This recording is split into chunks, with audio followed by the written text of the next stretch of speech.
Selamat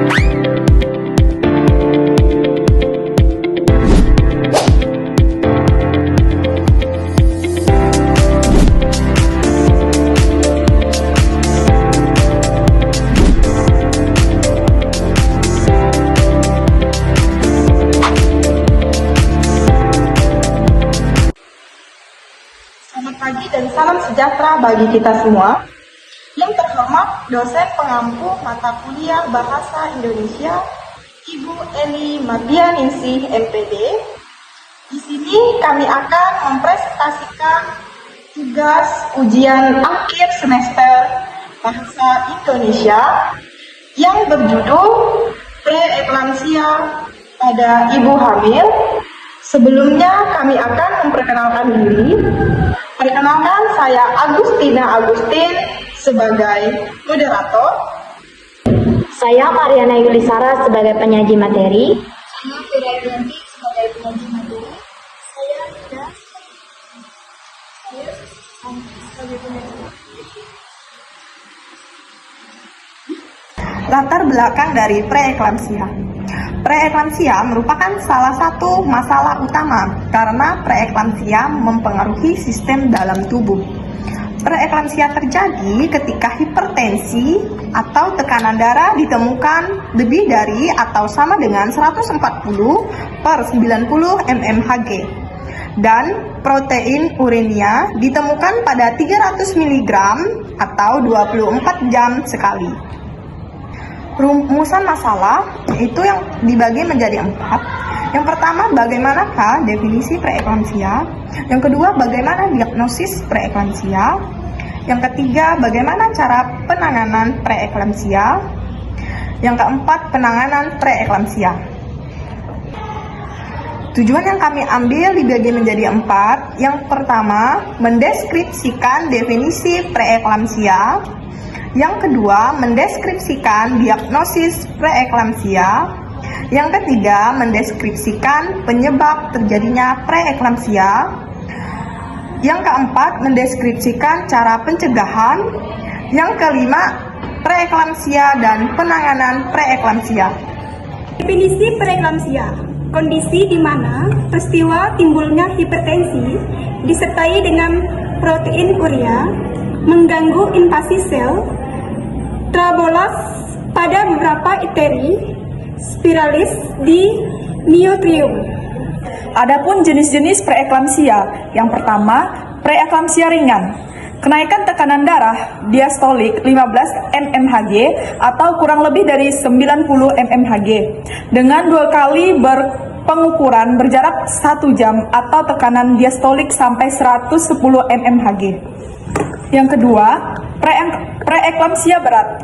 Tekanan diastolik kurang dari 110 mmHg, protein urin positif 3, oleuria atau urin 5 gram liter, hiperleksia, gangguan penglihatan, nyeri epigastrik, terdapat edema dan sianosis, nyeri kepala, gangguan kesadaran.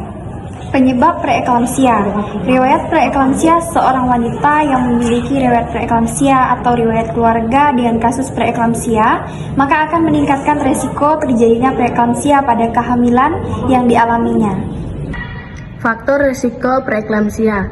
Penyebab dari terjadinya eklamsia dan preeklamsia sampai saat ini belum diketahui. Hipertensi, faktor-faktor etiologi preeklamsia dan eklamsia bisa diklasifikasikan menjadi 4 kelompok, yaitu genetik, imunologik, gizi, serta infeksi. Adapun genetik adalah informasi yang dimiliki setiap sel makhluk hidup yang dapat diwariskan kepada keturunannya.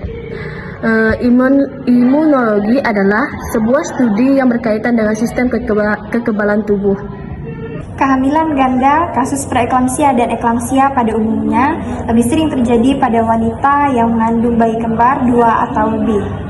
Adapun faktor risiko preeklamsia, terdapat beberapa faktor risiko yang terdapat meningkatkan seorang ibu hamil mengalami preeklamsia, yaitu yang pertama, riwayat preeklamsia pada kehamilan sebelumnya. Yang kedua, hipertensi kronik atau riwayat tekanan darah tinggi sebelum usia 20 minggu kehamilan. Yang ketiga, kehamilan pertama Yang keempat, kehamilan pertama dengan pasangan baru.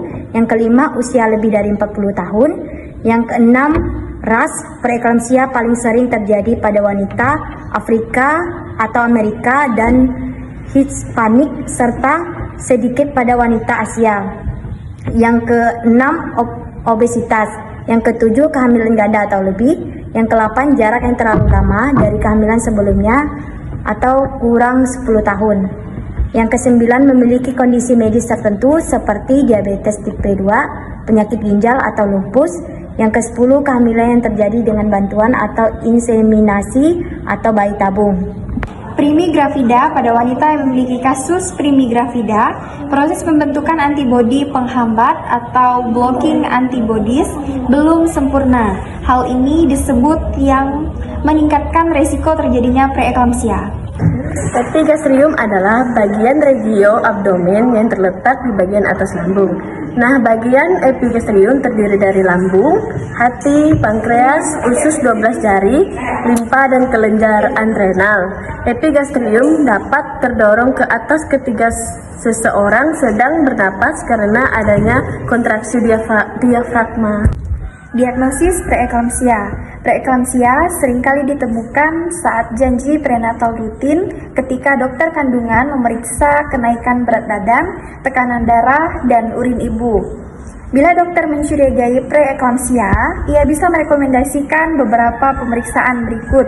Yang pertama, tes darah tambahan untuk memeriksa fungsi ginjal dan hati. Yang kedua, pengambilan sampel urin 24 jam untuk melihat proteinuria. Yang ketiga, USG dan pemantauan janin lainnya untuk memeriksa ukuran bayi dan volume cairan ketuban. Penumpukan cairan di paru-paru, kemudian sakit kepala dan pusing, dan yang terakhir mengalami gangguan penglihatan atau melihat bintik-bintik. Adapun pengobatan preeklamsia, penanganan preeklamsia biasanya tergantung pada beberapa masalah kesehatan tersebut dan seberapa jauh usia kehamilan ibu.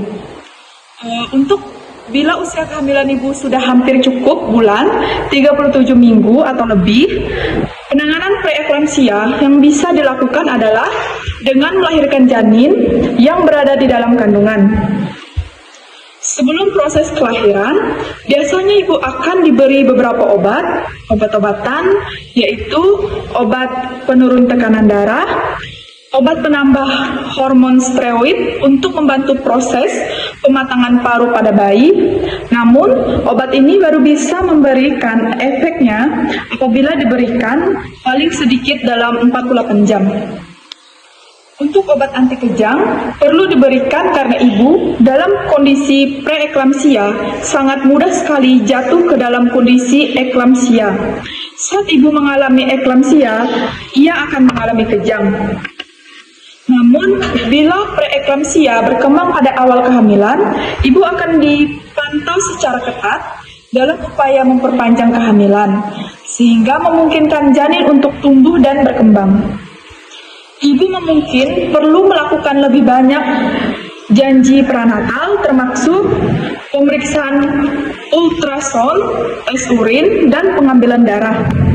Bila ibu didiagnosis dengan preeklamsia berat, ibu bisa tetap berada di rumah sakit sampai melahirkan.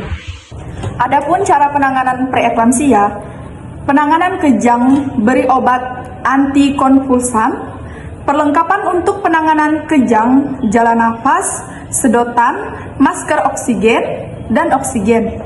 Lindungi pasien dari kemungkinan trauma, aspirasi mulut, dan tenggorokan. Baringkan pasien pada posisi kiri, pada posisi Trendelenburg untuk mengurangi resiko aspirasi. Yang kedua, penanganan umum. Jika tekanan diastolik besar dari 110 mmHg, berikan antihipertensi sampai tekanan diastolik di antara 90 sampai 100 mmHg. Pasang infus ringer laktat dengan jarum besar, yaitu 16 gua G atau besar. Ukuran keseimbangan cairan jangan sampai terjadi overload. Kateterisasi urin untuk pengeluaran volume dan proteinuria. Jika jumlah urin kurang dari 30 ml per jam. Infus cairan dipertahankan 11 sampai 8 jam kali. Pantau kemungkinan edema paru, jangan tinggalkan pasien sendirian. Dapat disimpulkan, preeklamsia adalah proses terjadi pada ibu hamil, biasanya setelah 20 minggu kehamilan yang ditandai oleh peningkatan tekanan darah dan adanya protein dalam urin. Kondisi ini dapat berpotensi membahayakan ibu dan janin jika tidak ditangani dengan baik. Penyebab pasti preeklamsia belum diketahui, namun faktor genetik, kekebalan tubuh, dan masalah pada pembuluh darah plasenta diduga berperan. Adapun sarannya untuk tenaga kesehatan untuk dapat meningkatkan kualitas dan kuantitas pelayanan pemeriksaan kehamilan sehingga dapat mendeteksi kelainan pada ibu hamil sejak dini dan meningkatkan penyuluhan tentang tanda bahaya kehamilan agar angka kejadian preeklamsia menurun. Sekian video presentasi dari kami. Jika ada kesalahan kata, kami mohon maaf. Terima kasih.